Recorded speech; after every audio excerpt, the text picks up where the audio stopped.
சென்னை பனையூரில் உள்ள தாவேக் அலுவலகத்தில் பல்வேறு கட்சிகளைச் சேர்ந்தவர்கள் தமிழக வெற்றிக் கழகத்தில் நிகழ்ச்சியில் அமைச்சர் ஆதவ் அர்ஜுனா பேசினார். அதை தற்போது காணலாம்.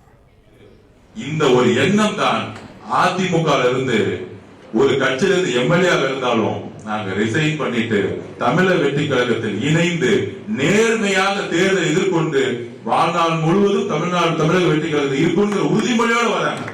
அப்படி வரவேற்கும் பொழுது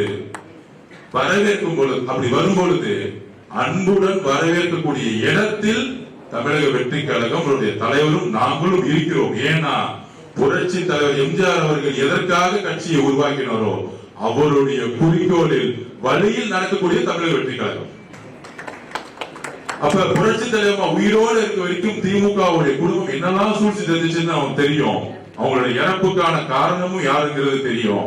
அப்படி இருக்கும் பொழுது அதிமுகவுடைய பொதுச்செயலர் திரு இபிஎஸ் அவர்கள் இந்த ஸ்டாண்ட திமுகவுடன் சேர்ந்திருக்கக்கூடிய ஸ்டாண்ட எடுத்த ஒரு விஷயம் தான் இன்னைக்கு ஒட்டுமொத்த அதிமுகவுடைய எல்லா தொண்டர்களும் 90% தொண்டர்கள் அதிமுக திமுக தூக்கி எறிவதற்கு தமிழக வெற்றிக் கழகத்தில் சேரத்துக்கு முற்பட்டுட்டாங்க.